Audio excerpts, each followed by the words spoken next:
right, guys, and joining us right now from Arizona, where he actually lives, but it's the start of spring training.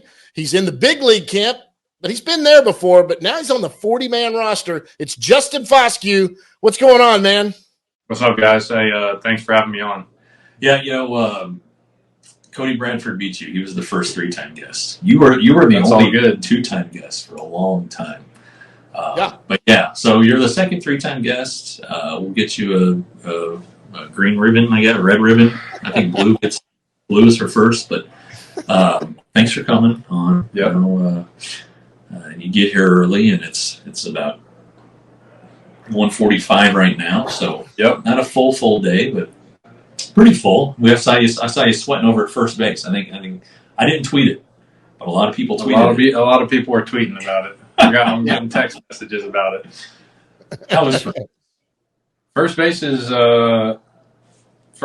fun, man. Like, I think it's obviously something different than second and third. It's obviously more similar to third than it is second. So, and I've only played like 8 games there, and I had fun when I was over there. Yeah.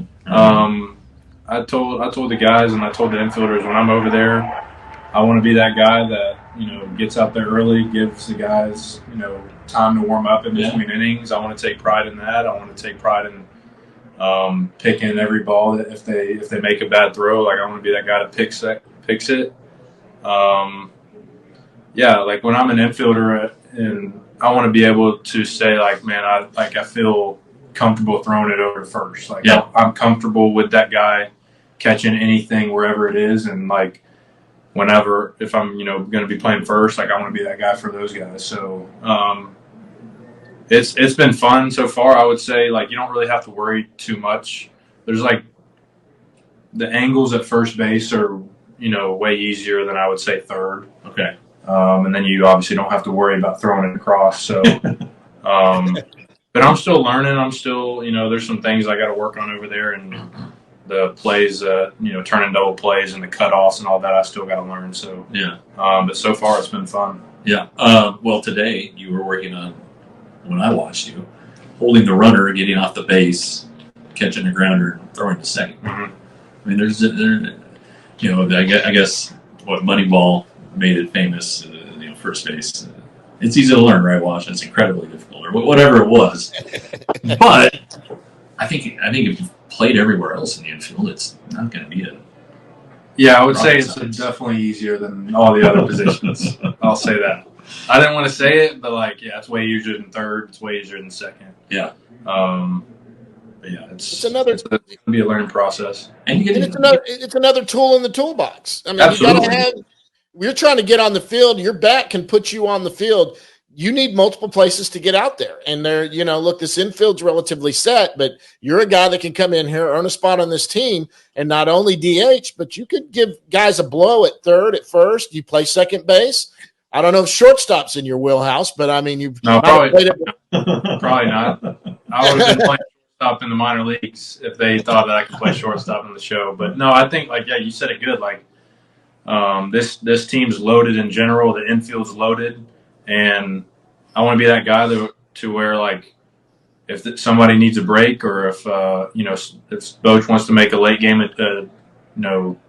lineup change, and I can come plug in somewhere. Like, I want to be that guy. I want to be reliable, and working at all the positions is definitely going to help me get that chance. So, I'm just excited for the opportunity. So when you were at the Frisco Caravan stop, you told us, "Hey, I like DH." Yeah.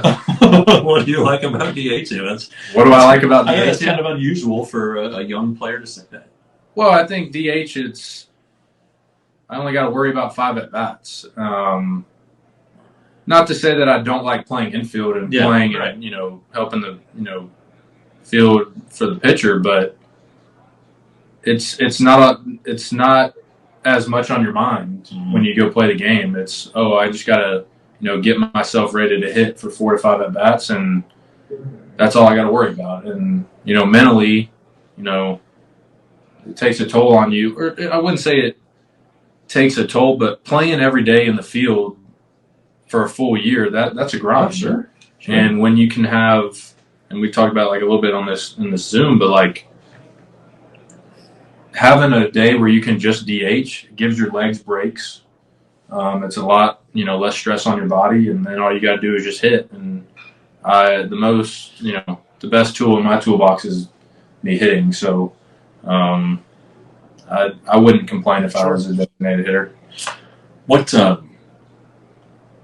did you do this offseason with your swing? Ross Festermaker, we had him on last week. He said you did put in a lot of work, did some little things. What you're still batting right-handed. I'm still batting right-handed. Okay, that's a good start. I haven't developed this left-handed swing just yet. No, I think this offseason I had an emphasis of getting stronger rotationally. Okay. I feel like I'm a strong guy in general, right? But when you're swinging, and there's a certain point to where I'm producing as much as I can with my swing, and I think I want to hit the ball harder. I want to hit the ball with more force, and so I did a lot of rotational stuff. Okay. And that was mainly the big thing, and then towards the end of the offseason, I went and hit with Tim Hires in Atlanta. Oh. And he's a hitting guru, so yeah. He cleaned up some stuff with some connection and sequencing in my swing, and I'm putting it all together now, and the ball's coming off way harder, and I feel really good. So hopefully it translates. Yeah, it's pretty interesting to listen to Tim and Donnie talk about hitting and about just things that I would never think of. I mean, I'm obviously not a baseball player, but it's stuff like that, like the biomechanics of hitting. Donnie's a huge believer in that, and I'm assuming Tim is too. And it's really interesting to hear them talk about the body and how they focus on it to make you guys better. And yeah, I mean, the more contact the more you make contact. That's never been a problem. I mean, shoot, that's what they love about you, I think. But to maybe just hit a little bit further, a little bit harder. I think what's going to separate, this year, and going along with my career than these past couple of years is when everything's connected and sequencing good, the ball comes off way harder. And there's a point of knowledge when you talk about hitting where,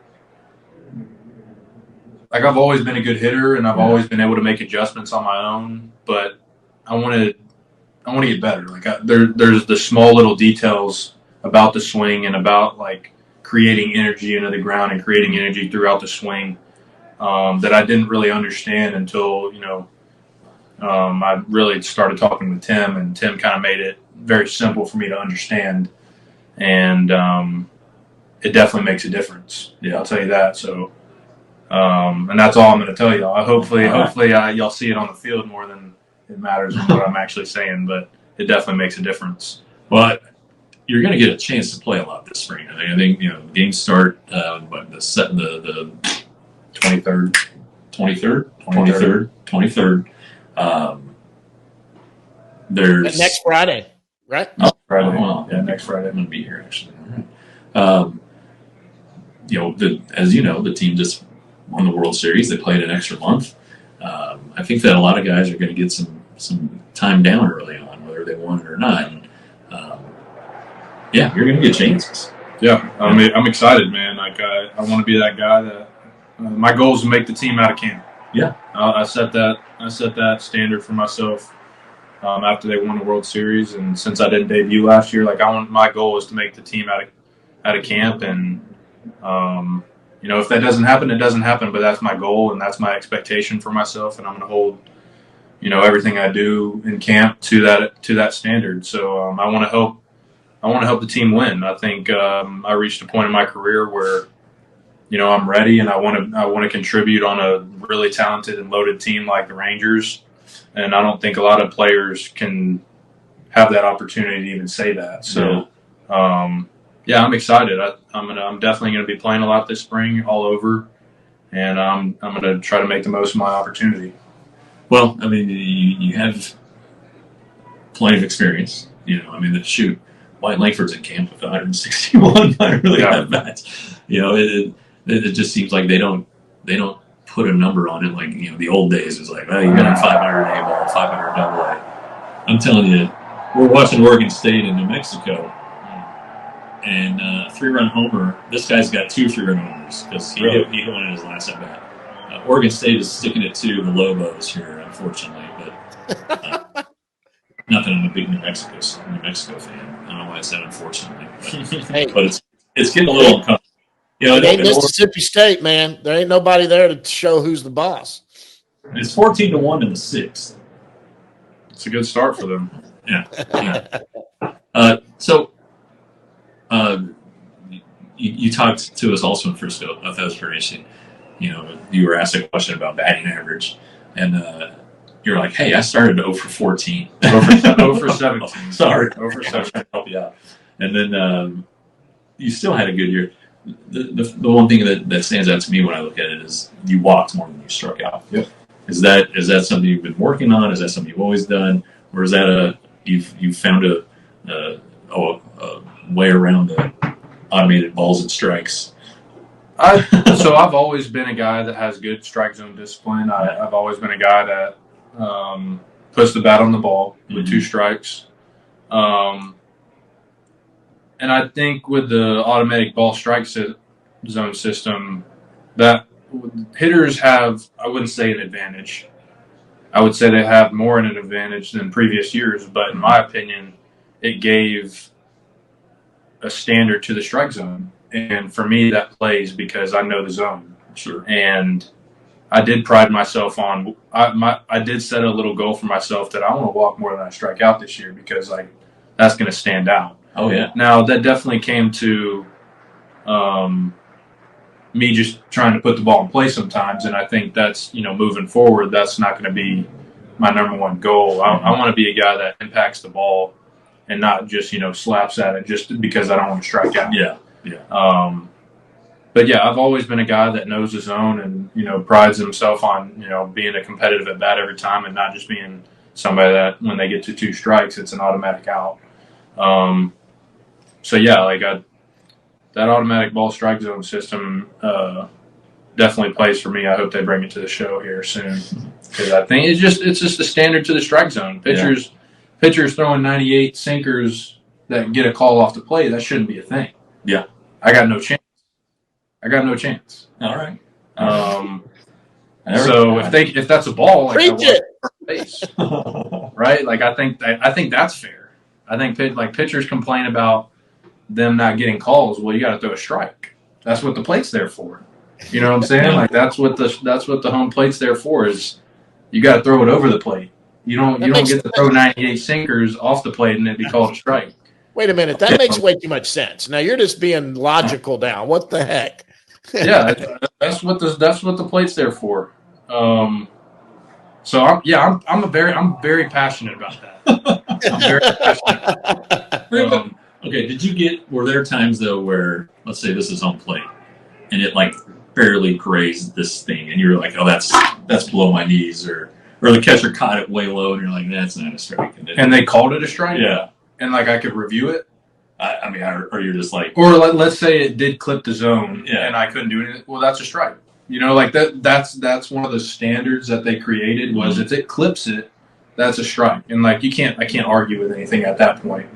But when it comes to I'm glad they did that. Has there ever been a successful review, a successful overturn? Oh yeah. Okay. There was a time it was a 3-2 count and the dude threw it this far off the plate, and I knew. I started taking off my stuff, and I was like, "Blue, that's a ball." And I just started walking, and then it was a ball. Okay. But then I did it again, and it was a strike, and I had to put my stuff back on. So that, me being confident, got me there. But, I like it. All right. Well, good. John, as you I got a couple. Ask the non-baseball stuff. Yeah, just fun stuff. When we've had John a couple times. We've talked about stuff you do on trips. We talked about your favorite foods. We talked about growing up, playing other sports. But one thing I wanted to learn, I got a couple guys that had I did have one from Jason Daniels or Jason Hicks. He said, "Do you like signing autographs?" I do like signing autographs. Signing autographs is part of the job. Okay. Now, he's an autograph guy. I guess he asked us. I don't know if he's already autographed 450 times. No, And it gets to a point where I've given that person enough autographs, and I know what they're going to be doing with them after a certain, they don't have 50 handbooks that they're going to put them in. Yeah, right. So they're going to put them online, and that's part of it too. But I think, as a little kid, those little kids look up to you, and I'm more than willing to sign for all those kids that, so that's definitely part of the job. So, but right now, sorry, John, but right now, there are some retirees who are Rangers fans who are here. There are no kids, and then there are the autograph dealers, I guess. The dealers, yeah. Do you? Here's my thing with it, and this is the first time I've actually talked publicly about this. Okay. But if you come to a game, like if there's like a game that you can come to, and you're in the stadium and you're chilling next to the dugout, and you're saying, "Hey, Mr. Foscue, can I get your autograph?" I'm probably going to sign it. Uh-huh. But if you're going to catch me outside of the stadium, next to my truck, asking me, I'm probably not going to sign it because the game's over. I'm trying to go home, trying to be with my wife. But if you pay for a ticket and you get in, that's I feel like a proper way to get an autograph, and sure, I respect that. If you want my autograph, come in the game, ask me politely, and there shouldn't be a problem with it. Yeah. So now, if you're there for the next 2 weeks and you're the same guy, like I signed for you yesterday in the last 10 days. Like, what do you? So yeah, I get it. No, I get it. I mean, look, I've signed 3 autographs in my life, and I questioned the people that asked for it. I'm like, really? So, I mean, I can't imagine what it's like for you guys, the people the memorabilia, all the stuff they do. I get that. Okay, when you were growing up, what was your favorite MLB team? So I didn't have like a favorite MLB team. I get this question all the time. Like the closest team to me was the Atlanta Braves. But I didn't like grow up going to games because Atlanta was like 4.5 hours from my hometown. But I was more of like a players guy. Like I was a big Jeter fan, so I like always liked watching the Yankees, like Jeter, A-Rod, Robinson Cano. Like I grew up watching those guys, but I loved Jeter. I loved like Nolan Arenado when he was on the Rockies. I wouldn't say like I had a favorite team, but I was more like I like to follow players, and whatever team they're associated with, I'll probably root for. Do you remember your first major league game you ever went to?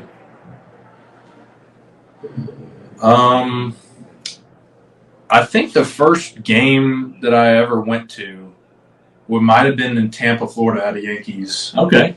And I tried really hard to get A-Rod's autograph, but A-Rod had so many people. Yeah. But I think that would be like my first game that I went to as like a little kid, major league. Yeah. Mine was summer of '85, Cubs at Padres in the former Jack Murphy Stadium. So no longer exists. Where was that? San Diego.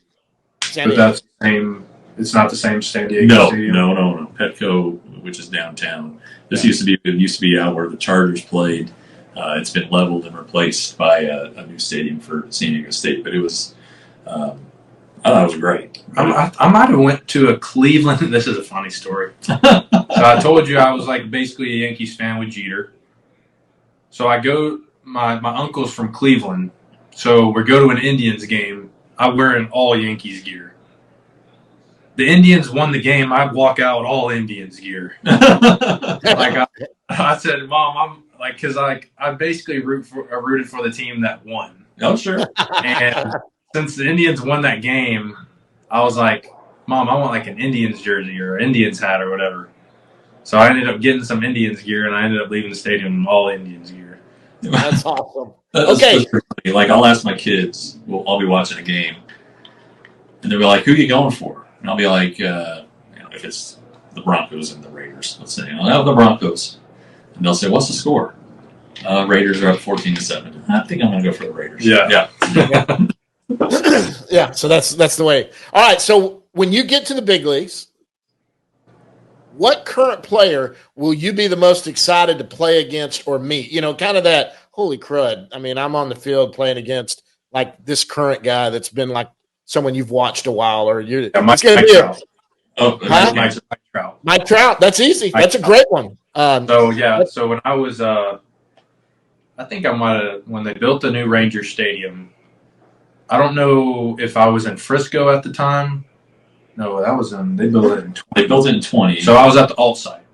There you go. So I was at the alt site in 20. No fans. Right. We were training at Arlington. We go to a game one night. Trouty goes deep, and I'm like, okay. Like he hit it like in the second deck, basically left. Over the Whataburger thing. Yeah. I remember it. And I was like, oh my gosh, like that's impressive. But like Trouty, I admire Trout because just like his greatness and everything. But it'll be cool because they're in the same division. But so you'll get to do it. Okay, I've got two more. We're gonna let you get out of here. What is your favorite baseball movie? Probably Moneyball. See, that's pretty good. Probably Moneyball. I think Moneyball highlights a lot of the things that, a normal fan wouldn't really know. But it highlights a lot of the stuff that actually goes on. Yeah. Okay. I mean, it was revolutionary thinking at the time. Revolutionary thinking at the time, but a lot of teams think like that now. Yeah, they all do. Yeah. I mean, yeah. The analytics comes into all of it, and they look for its on base percentage. The OPS has become huge. So, okay, last question. You get to host a dinner party. 3 former or current Major League Baseball players are invited. Who are they? What are you cooking? What are you cooking? What am I cooking? Well, I'm not going to be cooking. My wife's going to be cooking. 3 current or former players. Well, Jeter, I mean, right? Well, maybe not. I don't know. This is a tough question. Because there's so many players to choose from. I know it. There really is. Golly.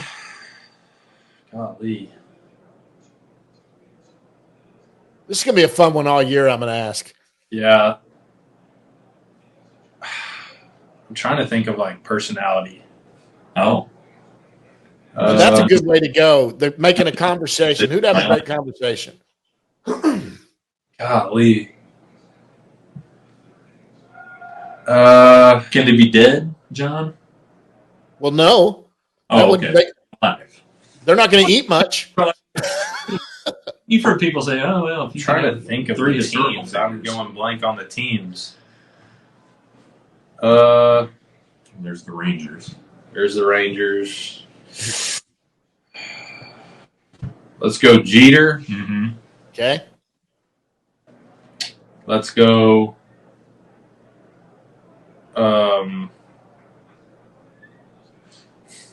Thinking of a Dodgers guy. Let's go Mookie Betts. That's an interesting one. Very good bowler.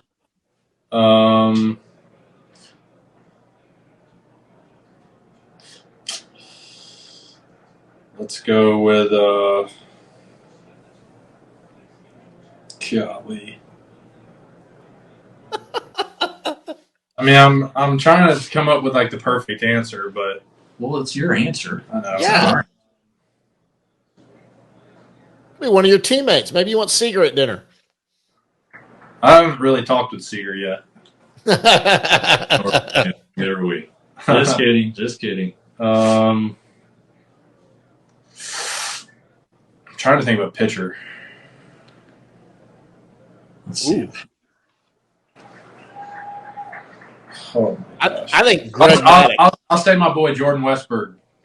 Okay. Jordan Westberg. What do you have? What's your wife cooking? What's her best meal? Salmon, green beans, and rice. Okay. All right. That's good. All right. Jeff, anything else for him? Well, how does she prepare her salmon? Yeah, what does she? I don't know. I'm on the couch when she makes it. She makes it. Well, my wife is a phenomenal cook. Just unbelievable. I try to say that every time I get the opportunity. Yeah, I got the opportunity to say it. My wife's a really good cook too. It's a blessing. Yeah. My wife is a good cook if there is a recipe. She is not somebody that can look in the pantry, see what there is, and throw something together. She's the person that has to have the recipe, and it's good. But she's all right. She doesn't take offense to that. She gets it. She's like, you're right. So I actually cook more in my house. Well, I was the cook to start, and now it's not even close. Me and my wife got a thing. She cooks. I do the dishes. I do the dishes. I like doing dishes. It doesn't bother me to do dishes. I don't like doing them, but that's the deal we made. And well, the thing we got to do, when I was my kid's age, I was cleaning the damn kitchen. And they're not in anything now. So it's time. It's time. You're never too late. My kids didn't for a while too, Jeff, but I'm telling you, when they got in junior high and high school, they were doing it. It's never too late. You can kick them in. No, it's got to start. They've been coasting for too long. It's time to learn. That's absolutely right. Hey, Justin, man, dude, we appreciate you coming on. Jeff, you got anything else? No, just see you tomorrow. Yeah, I'll see you. Yeah, he'll see you. I'll be out there March 6th, so I'll definitely come out and bug you, give you some crap when I get out there. But we'll be out there for another 6 days then. And, Jeff, you're going to go back for the very end. That's right. So you'll see Jeff's pretty face a lot. You'll see me for a week there. It'll be a fun month. Yeah, it should be. Absolutely. All right, that's Justin Foscue.